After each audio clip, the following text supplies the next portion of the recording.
Hello, hello, hello. I'm Marie Dene. I'm the creator of the Curvy Fashionista. Welcome to Speaking of Curves. And today's Facebook Live, we have a very special guest. I want to say, I think Pepper Martin of Pretty Plus Pep introduced me and sent me her Instagrams, I want to say maybe about a year or so ago. And I've been slowly watching this guest, like, do her thing, get her groove on the stage, sing, and not just sing but sang. And in the spirit of Speaking of Curves, like, we feature and spotlight various small businesses, influencers, leaders, people in the community, because it's important now that we're able to support our business owners, our, like, support everyone in the community so that the community is stronger through and after the Rona is gone, right? So it's really important to have a little fun, have a little bit of a girlfriend chat. So as you guys are joining us, make sure you say hello. Let us know where you're tuning in from. If you are a fan of singers, if you are a fan of fashion, if you are a fan of supporting, make sure you share this Facebook Live so that way more people can join us, so that more people can get to know our guests, and more people can support those within the community. So, our guest is none other than Miss Madelyn. I want to say, is it Brené? Madelyn Brené. I said it right. Madelyn Brené. She is a singer, a songwriter, but even more doper, she is an opera singer. She is classically trained as an opera singer. So do me a favor, y'all, and welcome Miss Madelyn Brené. Thank you so much for joining us. Thank you for having me. I'm really excited. Really Thank excited. you. Like, I'm excited about, like, just having you here. I'm excited that we get to chat a little bit because, like, girl, you can blow. Thank you. So Thank you. you not only are you a singer songwriter, you're part of the Grammy Recording Academy. Like, you are also a huge lover of fashion.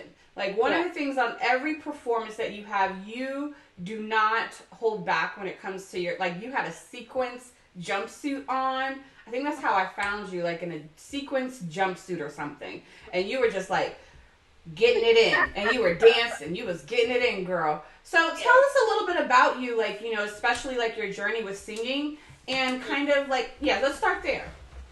Okay.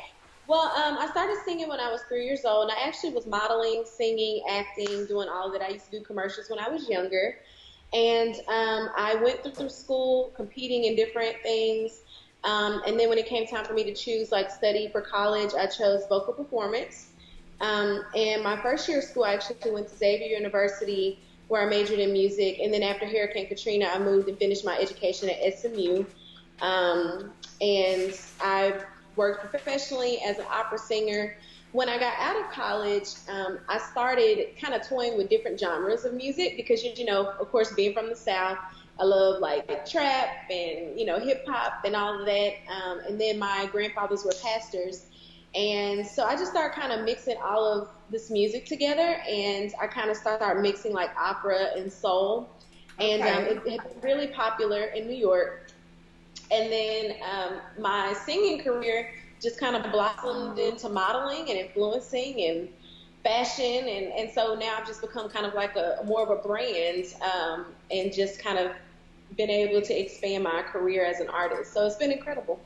And you also have a podcast of your own. No, like an Instagram live series, right? I do.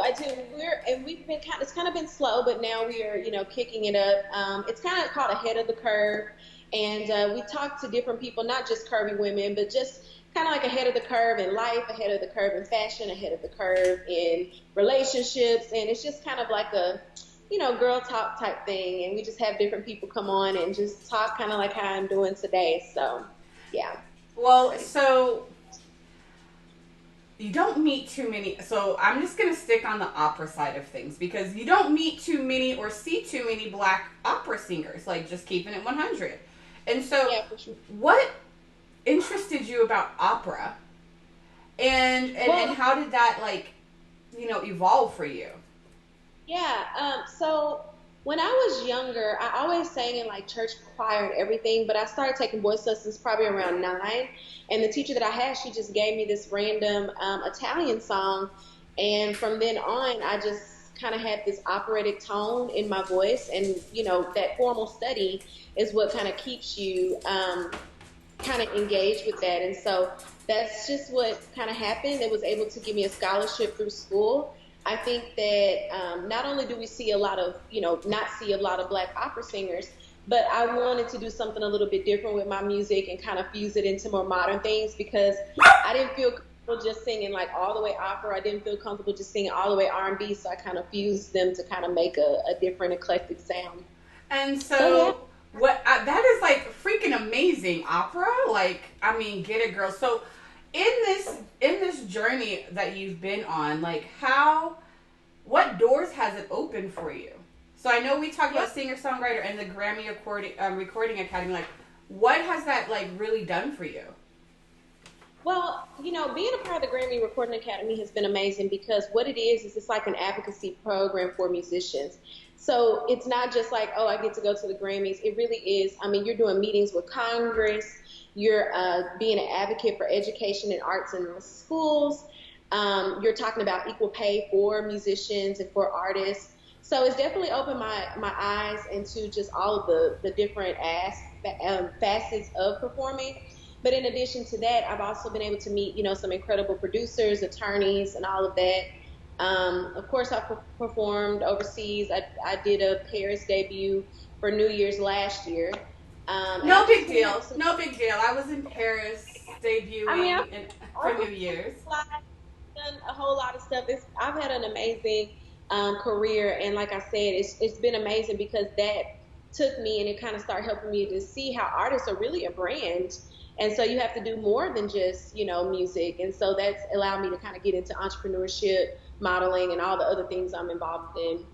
And so, like, I'm going to say hello to some people, because, like, Susie Mitz said, wow, opera singer, that's great. And, like, Jose, photographer, he was like, hello, ladies. We've got Mona from Denmark. We've got Natasha here from Maryland, but we've got Candy here from Luxembourg. Hi, Candy. Oh my gosh, we've got Angela here from Charlotte. Arnitra said, hey, Arnitra. Hey, girl. So if you guys are tuning in and you're like, who is this woman? Like, you're talking about opera. We are here with Madelyn Brené. She is literally probably one of the immediately coolest people I've already met. I mean, just listening to her talk about, like, her journey with opera, but now how she mixes it in with R&B, and, like, her journey, her path, like, this is quite amazing. So as you guys are tuning in, like, don't hesitate to say hello. We've got Gwen DeVoe said hi. Hey, Gwen. Hi. Candy Bailey. We've got, and Susie says she's from West Texas, so she may be familiar because you're from Texas. Yeah, I am. I'm from Dallas, Texas. There we go. Yep. There we go. Dallas, Texas has a lot of talent over there. Y'all got a lot of folks coming out of Texas. Well, everything's bigger in Texas, including our talent and our hair and, our bodies and all of that. So we're... So one of the things I don't even know if you've realized, like, just like by you existing in the spaces that you are, like, you are inherently being, it's inherently political, like, where you're advocating and you're giving representation to people seeing our bodies. People are seeing ourselves, and you do it so confidently. Like, you get on that stage, you have fun with fashion and in your performances. Can you share a little bit about your journey with fashion and how that has given you, like, even more confidence on stage? Definitely. I mentioned earlier that my grandfathers were both pastors, so that means my grandmothers were first ladies, which means that they were always dressed to the nines. And I think that just naturally was instilled with me just from a young age. My mom, to this day is still always dressed when she comes out of the house. And so I've always been a lover of fashion, and I think tying that into my passions of music, being an artist and being creative, you're going to be creative with your fashion and who you are. I love the term street glam because I like a little bit of, like, streetwear with, like, a little bit of glam, so jeans and, diamond earrings or just what have you. And so I think that just being comfortable with being in my skin and being an artist, I do think that's helped me to be confident in my fashion choices. Because to be an artist, you have to be confident in your talents. You have to be confident in what you're creating. And I think that that's just transcended, into my curvy life, if you will, and just having confidence in what I wear and what I choose to wear, and just kind of having my own style. And so you've also worn a lot of indie designers, a lot of emerging designers. Can you share some of those designers that you love to support? Sure, absolutely. So one of my favorites is actually A&R Fashions. She made a few dresses. She actually made my dress for Paris. She made my dress for, oh my gosh, like when I went to North Carolina to sing. I also absolutely love a guy named Nick Moore. He's actually out of Dallas. He does these fabulous kimonos. And even now, as I'm gearing up to release new music and working on new projects for my brands, I'm actually working and starting to work with some independent designers too, and just kind of in talks with them. So there's just so many. There's so many creative things. I love stylists. Wardrobe on Heels, she's fabulous. Latrice Sheriff, she's amazing. So just working with all of them has been amazing. I love it. You're going to have to send me those names of those indies so we can show them some love, because, girl, they be having you just like Swiss. Like, looking amazing. So I appreciate it. I appreciate them. Now, I don't know if it's okay to put you on the spot. Like, talking about some of the mixing of R&B and opera and that kind of lane. Like, I've seen you play around with some Jill Scott. I've seen, like, and especially because you always perform with live bands. Well, I've seen your sets with live bands. Now, for you, like, how does that, like, what's the difference from being on stage than being, like, kind of, like, with a band versus just singing by your, like, to a track? Yeah. Because some people don't know the difference, and there's a total difference. It's definitely a difference. I mean, each artist has their strengths. Some people are really great at recording but not great live, and some people are really great live but they have challenges with recording. The cool thing about recording is that you can repeat it over and over again. With live, it's just, it happens right then, and you can't, take it back or do it again. I've always been a live performer since I was younger. I recorded an album back in 2014, and just that whole transition when I was finding out myself more musically was a little bit difficult for me, but being on stage was able to help me to find out what I really wanted to do. And in fact, the Opera Soul came about because when I was in New York performing for a Grammy showcase, my band and I had rehearsed. I like that, Opera Soul. Yes, Opera Soul, trap opera, or whatever you want to call it. But my band and I were rehearsing one night before our showcase, and they started playing this famous opera called Habanera, but they start adding, like... Wait a minute, she's just like, like, I mean, so smoothly. I have to sing it because I have to make sure people know which one I'm talking about. But it's something that's common, that's heard. But they started kind of putting this beat on it, and I was just, playing around with it. So we were just doing it in rehearsal, and then it came the next night. The owners of the showcase were like, hey, you have some extra time, and can you do an extra piece? And I didn't have anything, and so my drummer was like, hey, you should do that habanera that you did last night in rehearsal. And I was like, nah. But then we tried it, and we ended up getting a standing ovation. And so that's kind of how the Opera Soul was birthed, because I was like, this would be a really cool, like, recording project to do. So that's how it kind of all started. And now that I have a sound going, now we are starting to get back in the studio and record to have some actual recordings of that style.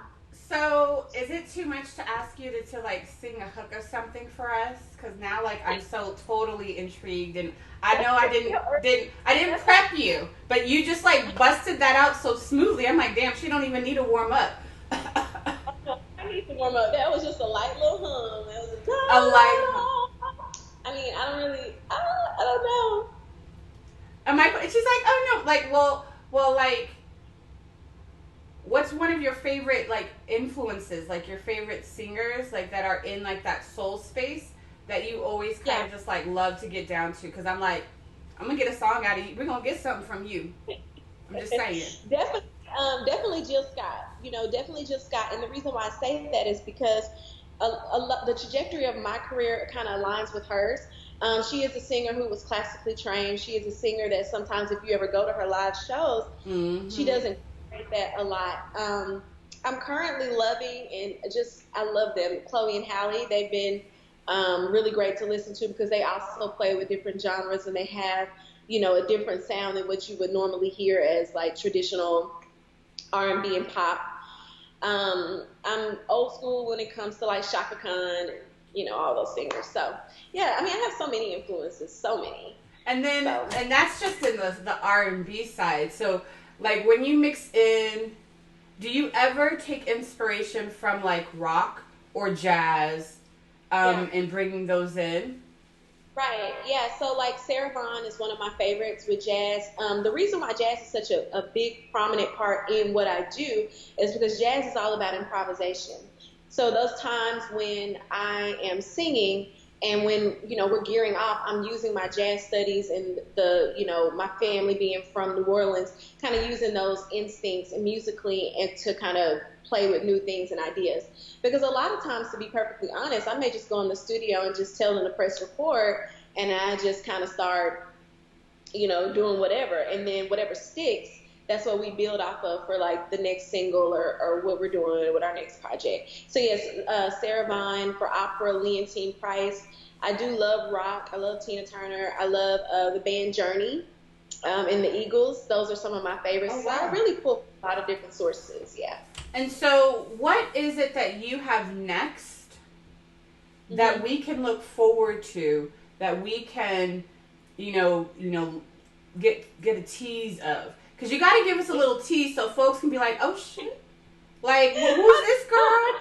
We gotta like support and rally behind her because I mean, real talk, like this is, in this time, like I have found, especially now in this time with the Rona, and it's like it's paused a lot of things for people, but it's also birthed a lot of things and made some ideas and dreams reality. So for you, how are you leveraging this time, and what kind of projects that are you seeing kind of come out from this? Yeah, absolutely. So one of the main things, my boyfriend, there were a lot of women that were always reaching out to me saying that they wanted to have help with like coaching and how to kind of like, monetize their following, learn about influencing, learning a little bit more about confidence and tips and tricks of posing. I was never able to do that because I was so busy. So when the pandemic first started, I actually did like a Curvy coaching where I would kind of individually help different women. Well, that was a success. I could not imagine that it would have sold out twice. So now we've created a group Curvy coaching call. The first one will be on July 19th. And so I'm really excited about it because we'll be taking 20 women and just really kind of helping them, start their career in Curvy influencing, but also just to kind of figure out what their path is going to be as far as getting themselves out there. And it'll be a little bit more hands up. We'll have workbooks, and so that registration is open now. As far as music, I've still been writing for different artists, but like I said, this is the first year in a couple of years that I'm actually releasing my music. And I usually do a Christmas show every year. Of course, because of Rona, Miss Rona is what I call her. Because of Miss Rona, we may not be able to do a live show, so we're actually working on a virtual concert.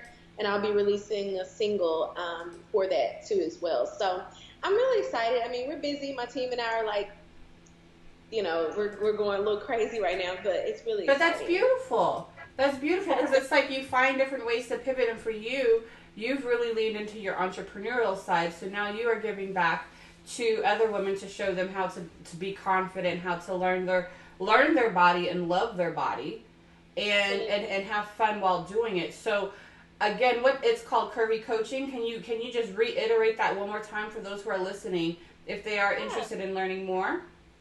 Sure. It's a Curvy coaching call that will consist of 20 women. You'll get a workbook. We'll be talking about shapewear. We'll be talking about style tips. We'll be talking about if you want to become an influencer and how to use your story to earn income. One of the things that actually saved me was being an influencer, because I was able to pay down debt. I was able to pay off my school loans from the extra money that I had on the side from being able to use my social media platform. And then it also helped with my confidence as well. So we'll be talking about that, and I'll be doing like question and answers with different women. We'll be learning how to do different poses and Also creating content that is available on my website along with everything else at madelynbrené.com. And then you can also always follow me on Instagram or Facebook at Madelyn Brené. And I'm always having updates about everything that I'm doing, shows, events, lives, all types of things. So, yeah. So right now, you talked about how like through this you were able to lean on your entrepreneurial side to kind of help you get through the Rona. And Yeah. for you, like, have you also had to have like real interesting or colorful conversations with yourself, like from a mental health space? Like, how has that journey been? Because I know, like myself, like for me, at the start, like everything was crazy, and I was able to lean on. And part of the reason why I started this was to fellowship with other entrepreneurs, other business owners, to kind of talk about how we are navigating and how important it is to support our indies, to support small businesses. How Right. has that been for you? How has that journey been? The mental state has been it's been good, but it's been at times rocky. And the reason why I say that is because I'm not sure, but I suffer from anxiety just naturally. Yeah, and I think that in this case, it was definitely more prevalent because of all that was going on. It was like these outside sources of what was going on in the world, and then maybe personal things that you deal with day to day, just being a human being.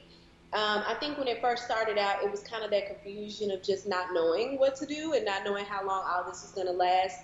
Now that we're in the thick of it, I think it's more so like, okay, this is not a ideal situation, but how do we adjust? Like, how do we take what we have and just kind of make it work? How do we make our lemons into lemonade? And so, of course, that was a little bit of a journey. It took a lot of prayer Or a for me. lemon drop, or a lemon drop. Lemon drops, or limoncellos, lemon teenies, lemon margaritas, whatever you want to do. But I definitely think that for me, it was a lot of like self-talk. I did, check in with my counselor and my therapist that I normally use just to kind of find like different steps. And I kind of just gave myself permission to change what I'm used to as far as my routine. And now I'm kind of getting more of a flow of it.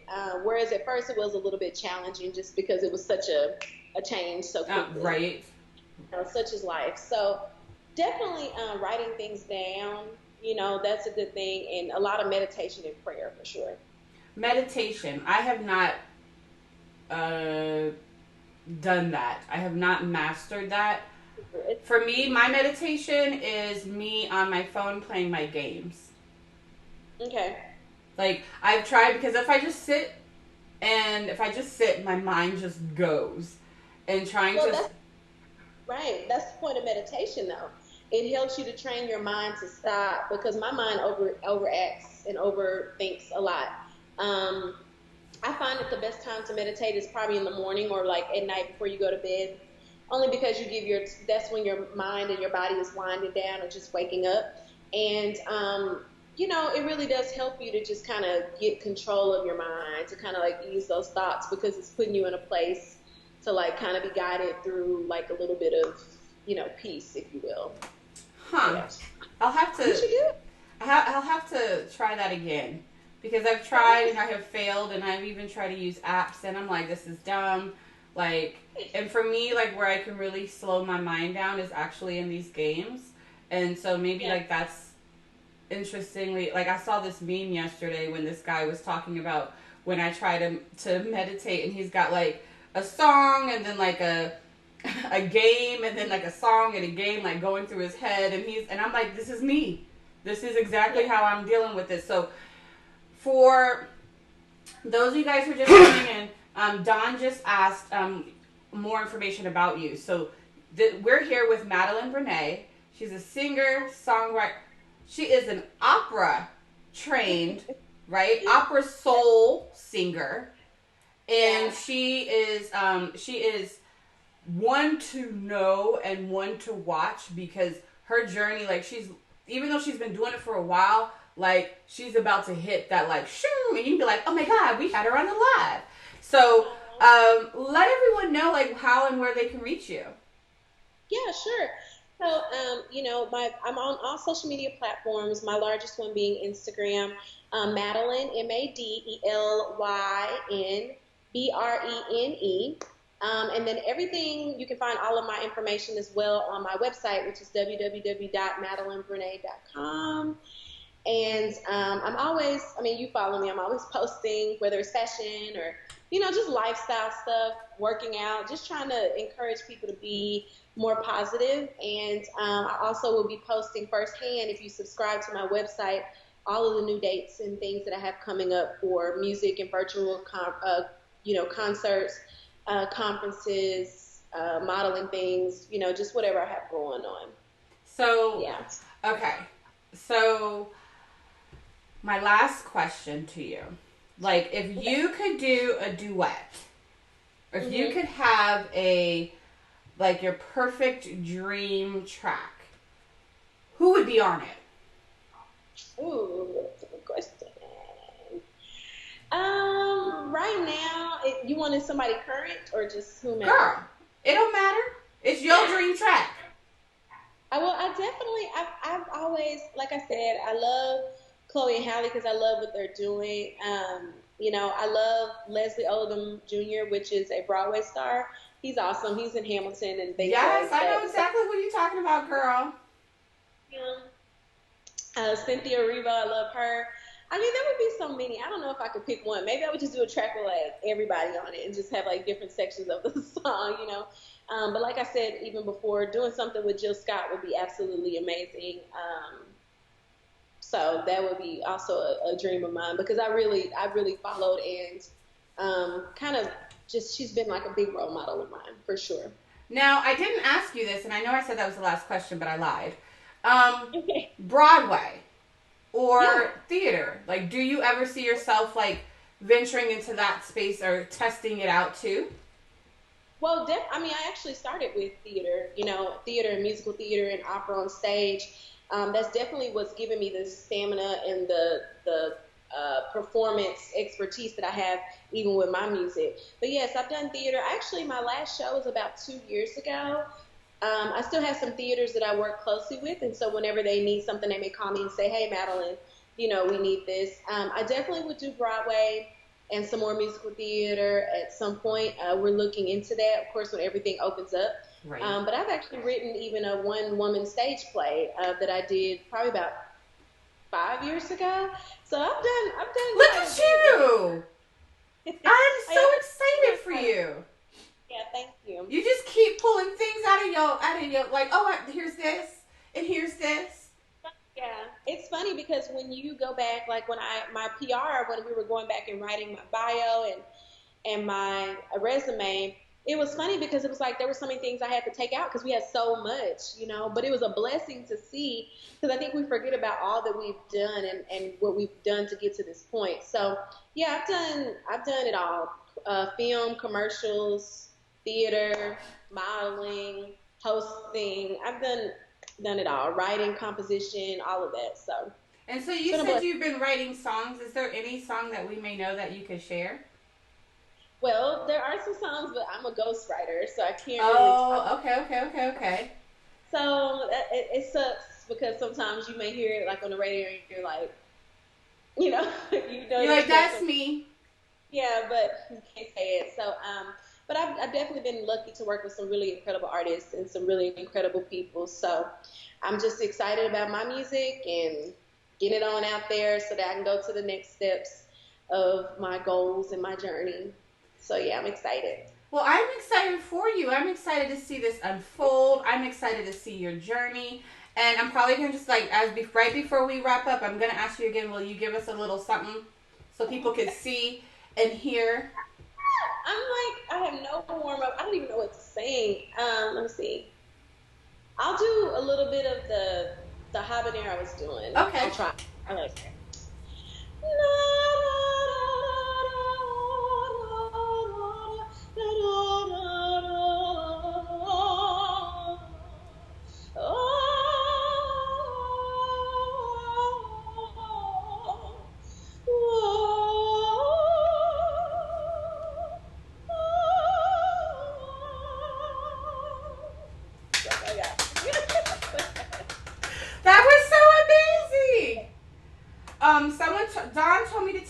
to tell her add Heather Headley to a list, and that's a voice for you. Oh my God, that was so amazing. That was like, a guy got goosebumps, yo. Like, that was so dope. Thank you. You have made my day. You don't even know. You have made my day. Thank you. All right, so if you guys want to see more of why I was like trying so hard to get her to sing for y'all, like make sure you go follow her on Instagram because she has little sets that she plays, and check out that blue sequins jumpsuit thing that she's wearing because that thing is fly on her curves. I'm just saying. But thank you so much, Madelyn, for joining us. Thank you so much. For those, sorry. I said thank you for having me. Thank you. You just made my whole day, girl. You don't even know. You don't even know.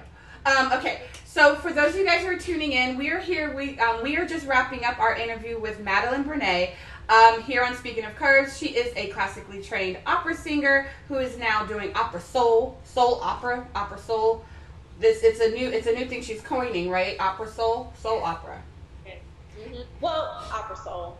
Opera soul. There we go. Opera soul, and then she's she does some coaching. She's leaned into a lot of entrepreneurship. So if you're looking for someone to kind of help you kind of figure out posing, you're learning your body, learning what works for you in a one-on-one, not one-on-one, but more of a group intimate setting, make sure you check out her website at madelynbrené.com. We will actually be following up with a blog post that kind of features a lot of these different things that we're talking about.